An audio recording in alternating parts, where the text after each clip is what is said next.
안녕하세요. 국가기술 자격증 합격의 지름길로 안내하는 지름길 출판사 채널입니다. 오늘은 위험물 산업기사 필기 2017년 1회차 3과목 해설 영상을 찍었습니다. 기출문제는 아래 고정 댓글에 무료로 다운받을 수 있는 사이트 적어두었고 각 문제별 시간을 태그해 두었으니 모르는 문제 위주로 스킵하시면서 영상 봐주시면 될 것 같습니다.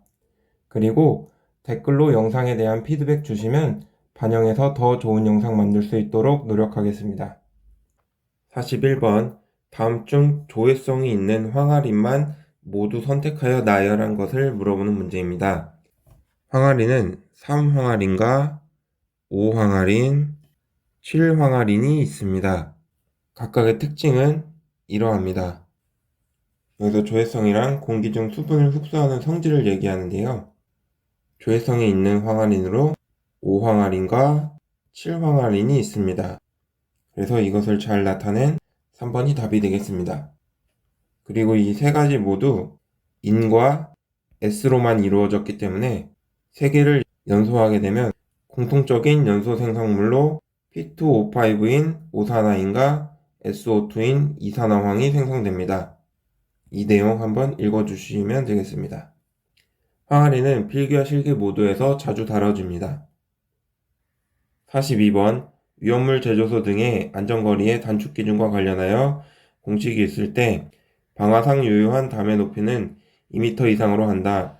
이때 A에 해당하는 게 무엇인지 묻는 문제입니다.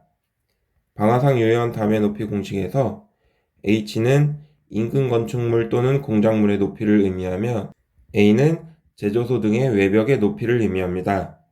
그렇기 때문에 답은 2번이 되겠습니다. 다음 43번 위험물 안전관리 법령상 위험등급 1등급의 위험물이 아닌 것을 고르는 문제입니다. 보기를 보시면 염소산 염료는 제1류 위험물의 염소산 염료로 위험등급 1등급 맞습니다. 이번에 황아리는 제2류 위험물입니다. 위험등급은 2등급에 해당합니다. 3번의 알킬리튬은 제3류 위험물의 알킬리튬으로 위험등급 1등급 맞습니다. 4번 과산화수소도 제6류 위험물의 과산화수소로 위험등급 1등급 맞습니다. 그래서 위험등급 1등급의 위험물이 아닌 것은 2번이 되겠습니다. 다음 44번 5개 탱크 저장소에서 취급하는 위험물의 최대 수량에 따른 보유공지가 틀린 것을 고르는 문제입니다. 5개 탱크 저장소의 보유공지의 내용을 보시면 500배, 1000배, 2000배, 3000배, 4000배로 나갈수록 각각 공지의 너비는 3m, 5m, 9m, 12m, 15m. 이걸 쉽게 외우기 위해서 이것을 약 6m라고 가정하면 3, 6, 9, 12, 15, 3의 배수로 나아가게 됩니다. 보기를 보시면 500, 1000, 2000, 3000 순서대로 나열되어 있는데요. 공지의 너비를 보시면 3, 5, 9, 12, 12의 차례인데 15m라고 나타나 있습니다. 그렇기 때문에 틀린 것은 4번이 되겠습니다. 다음 45번 다음 물질 중 지정 수량이 400리터인 것을 물어보는 문제입니다. 우리가 우선 지정 수량이 리터 부피 단위인 것은 제4류 위험물만 해당되는데요. 다른 위험물들은 다 킬로그램 단위입니다. 그럼 4류 위험물 중에서 400리터의 지정 수량을 갖는 것은 제1석유류 수용성 물질이나 알코올류가 이에 해당됩니다. 보기의 물질을 분류해보면 포름산 메틸은 HCOOCH3로 의산 메틸이라고 불립니다. 의산 메틸은 제1석유류의 수용성 물질 맞습니다.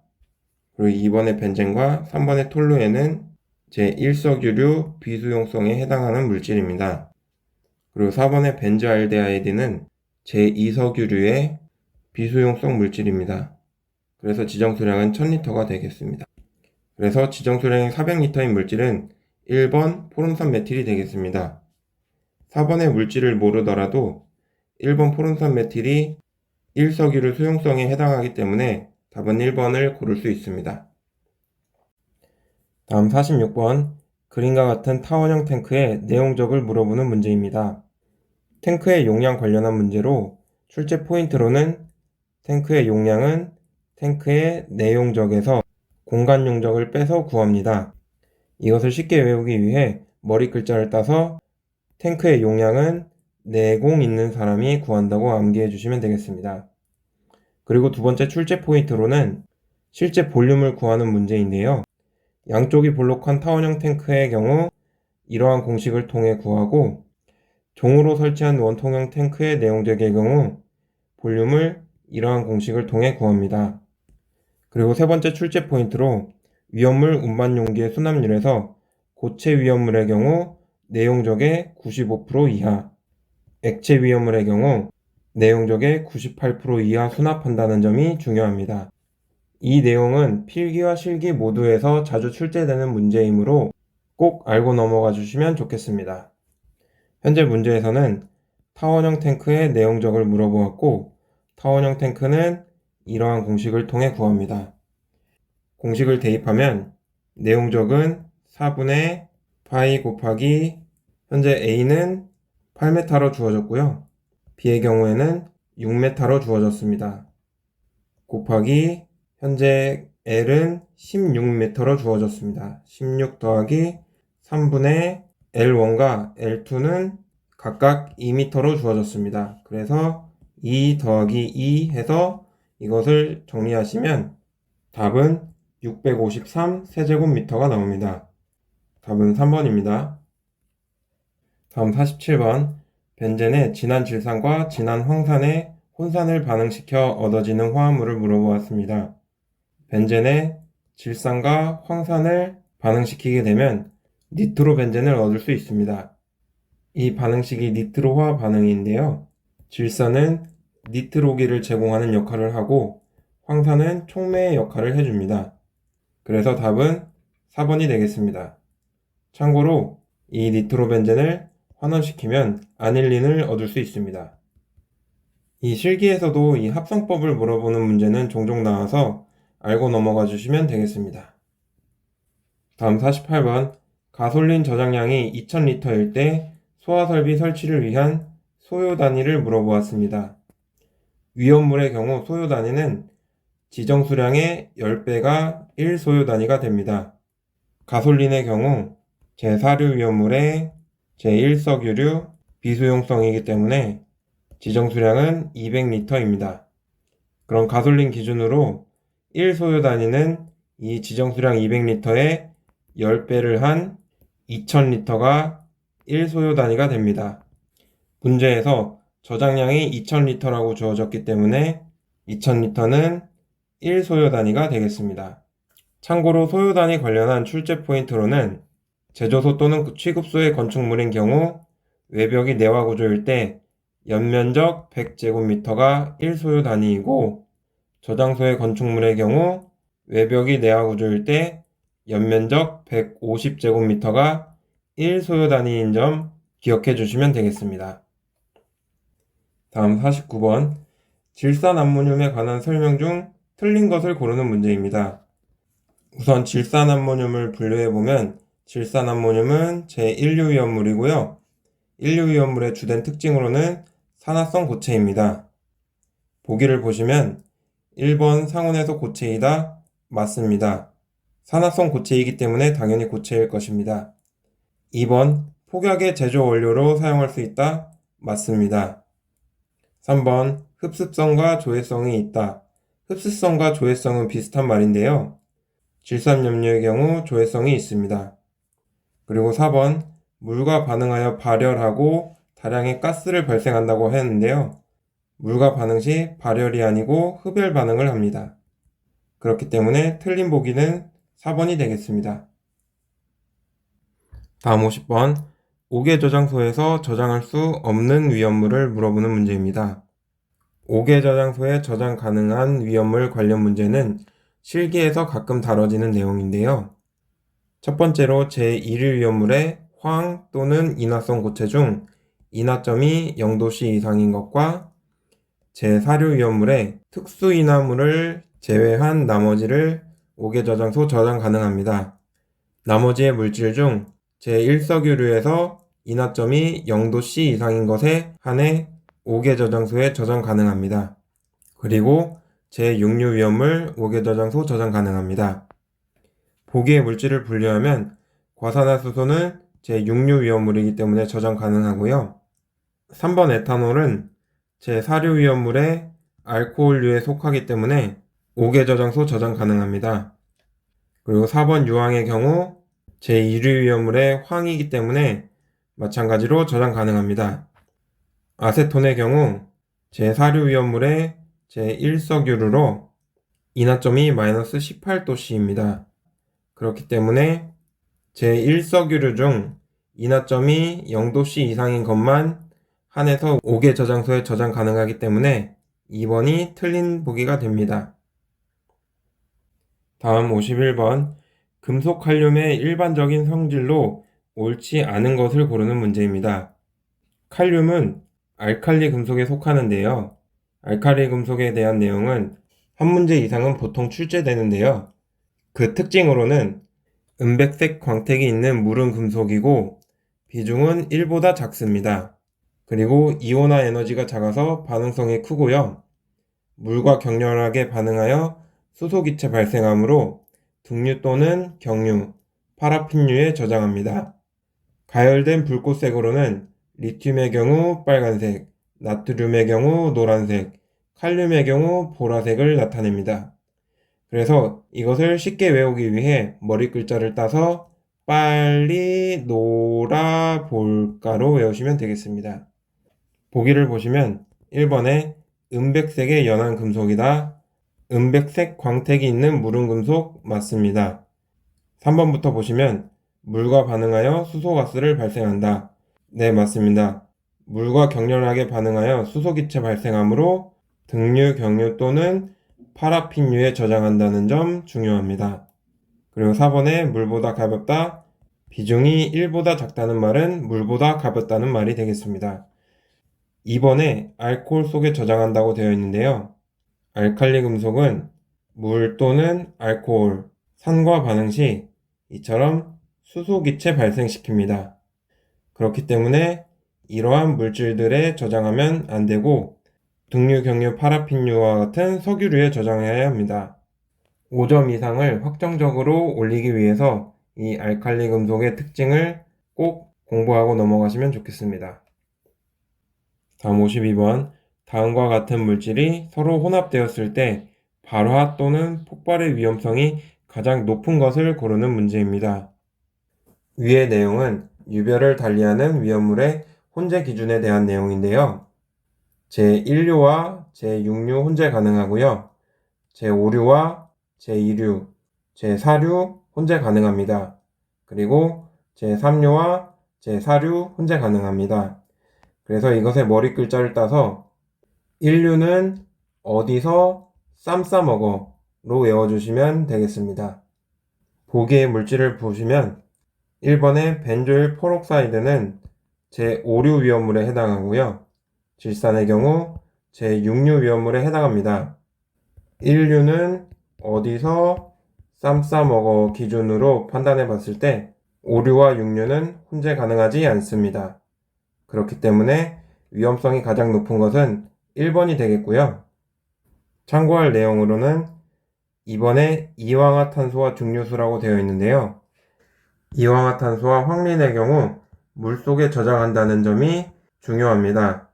그리고 3번과 4번에 나트륨과 칼륨과 같은 알칼리 금속은 등류나 경유 그리고 파라핀류와 같은 석유류 물질에 저장합니다. 이 내용 또한 중요한 내용입니다. 답은 1번이었습니다. 다음 53번 산화프로필렌 300L와 메탄올 400L, 벤젠 200L를 저장하고 있는 경우 각각 지정 수량 배수의 총 합이 얼마인지 묻는 문제입니다. 위에 사료위험물의 표를 보시면 우선 산화프로필렌은 제 사료위험물의 특수인화물로서 지정 수량 50L입니다. 그리고 메탄올의 경우 마찬가지로 제 사료위험물의 알코올류로 지정 수량 400L입니다. 그리고 벤젠의 경우 제4류 위험물의 제1석유류 비수용성 물질으로 지정수량 200리터입니다. 그래서 지정수량 배수의 총합을 구해보면 산화프로필렌의 경우 지정수량이 50리터인데 현재 300리터 있다고 했습니다. 그리고 메탄올의 경우 지정수량 400리터인데 현재 400리터 저장하고 있습니다. 벤젠의 경우 지정수량 200리터이고 현재 200리터 저장하고 있습니다. 이것을 더하면 지정수량 배수의 총합은 3번 8이 되겠습니다. 다음 54번 위험물 안전관리 법령상 은, 수은, 동, 마그네슘 및 이의 합금으로 된 용기를 사용하여서는 안 되는 물질을 물어보았습니다. 이 위의 내용을 보시면 아세트알데히드와 산화프로필렌 등은 수은과 은, 구리, 마그네슘과의 접촉 시 폭발성의 아세틸라이드를 생성하므로 위 물질을 취급하는 설비는 해당 금속이 포함되면 안 됩니다. 그렇기 때문에 답은 1번 이황화탄소가 되겠습니다. 이 내용은 간단함에도 필기와 실기에 자주 나오는 내용이므로 꼭 알고 넘어가시면 좋겠습니다. 55번 동식물 유료에 대한 설명으로 틀린 것을 고르는 문제입니다.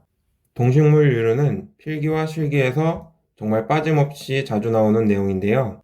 동식물 유료는 요오드 값의 범위에 따라 건성류와 반건성류, 불건성류로 분리됩니다. 그리고 요오드 값이 클수록 불포화도와 반응성, 자연발화 위험성도 커지게 됩니다. 그래서 이 위험성이 가장 큰 건성류가 시험에 자주 출제되는데요. 이 건성류의 종류로 정어리 기름, 동류, 해바라기 씨유, 아마인유, 들기름 등이 있습니다.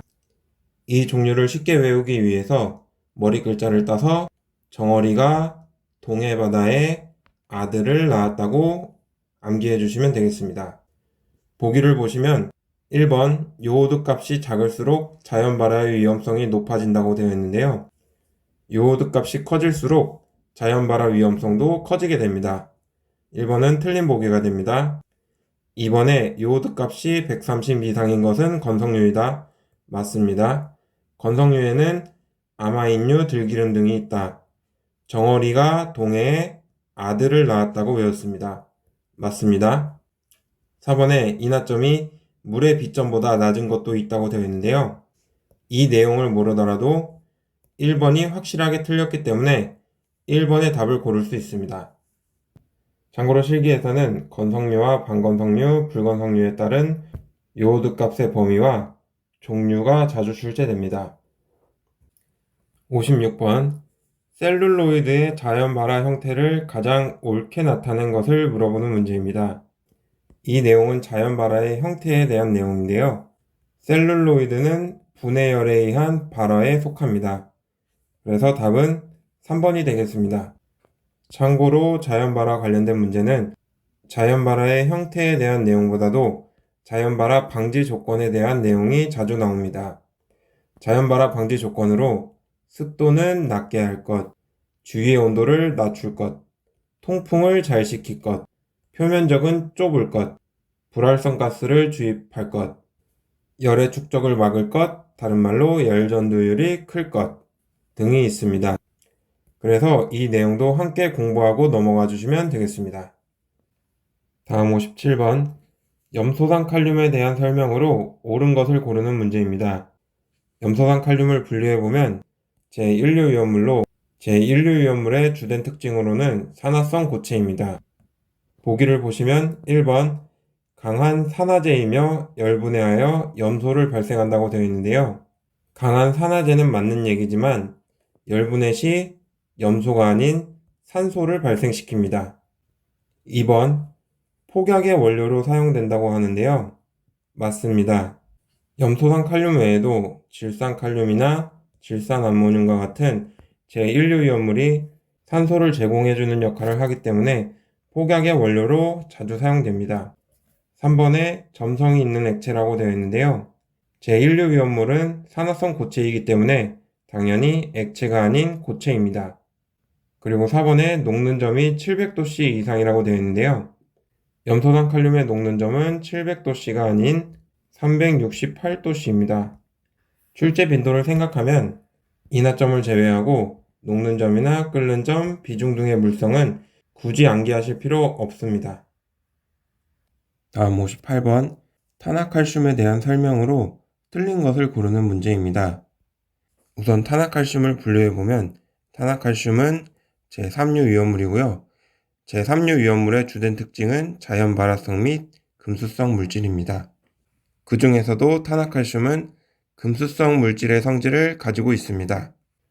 그래서 보기를 보시면 1번 화재 시 이산화탄소 소화기가 적응성이 있다고 되어 있는데요. 이것은 틀립니다. 답은 1번이고요. 제3류 위험물의 금수성 물질의 화재 시 제1류부터 6류까지 만능인 건조사나 팽창질석, 팽창진조함을 사용하거나 탄산수소 염료 분말 소화 약제가 적응성이 있습니다.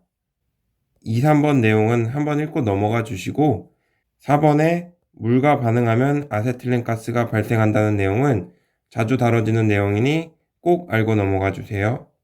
4번의 반응식은 이렇게 됩니다. 다음 59번 다음 중 물과 접촉했을 때 위험성이 가장 큰 것을 물어보는 문제입니다. 보기를 보시면 1번은 칼륨이 주어졌는데요. 위에 보시면 제3류 위험물의 반응식 중 자주 다뤄지는 내용들에 대해서 나열했는데요. 기억해 보시면 칼륨과 나트륨과 같은 알칼리 금속은 물과 만나서 이처럼 폭발성이 강한 수소기체가 생성되기 때문에 알칼리 금속은 절대로 물과 만나서는 안 됩니다. 위험성이 가장 큰 것은 1번 칼륨이었고요. 이러한 위험성 때문에 물과 접촉하지 않도록 석유류에 저장합니다. 이 점 잘 알고 넘어가 주시면 되고요. 2번의 황린과 이산화탄소는 물속에 저장할 수 있다는 점 중요합니다. 3번의 과산화벤조일은 제5류 위험물로서 제5류 위험물 화재 시 주수소화한다는 것이 중요 출제 포인트라고 했었는데요. 그렇기 때문에 물과 접촉 시 얘도 문제 없습니다. 4번의 디에틸에테르도 물과 아무런 반응을 하지 않습니다. 이 보기 1번과 2번과 3번에 세 가지 출제 포인트 꼭 공부하고 넘어가시면 되겠습니다. 마지막 60번 과산화수소의 저장 방법으로 옳은 것을 물어보는 문제입니다. 과산화수소는 제6류 위험물로 6류 위험물의 주된 특징은 산화성 액체입니다. 과산화수소의 특징으로는 이러한 것들이 있는데요. 저장 용기는 밀봉하지 말고 구멍이 있는 마개를 사용하여야 하고 분해 방지 안정제로 인산이나 요산을 씁니다. 과산화수소만 특별하게 구멍이 있는 마개를 사용하는 이유는 과산화수소는 분해되어서 물과 산소를 발생시킵니다.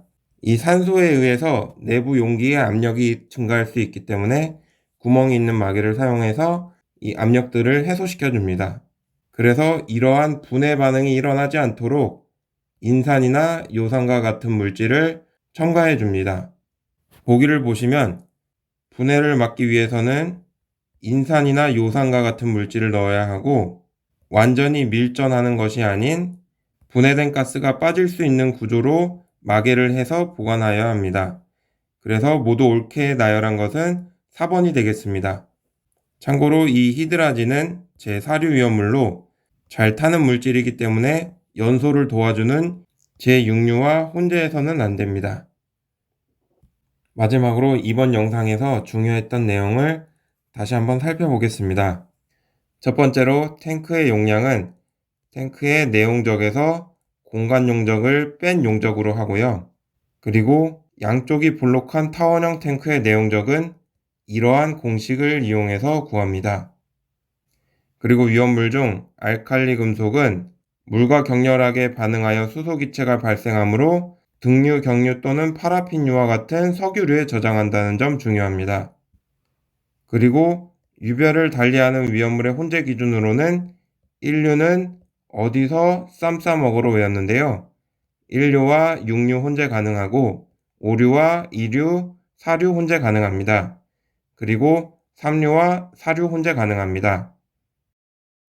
다음으로 아세트알데히드와 산화프로필렌은 수은이나 은, 구리, 마그네슘과의 접촉 시 폭발성을 지닌 아세틸라이드를 생성하므로 이러한 물질을 취급하는 설비에는 이러한 금속이 포함되어서는 안 됩니다.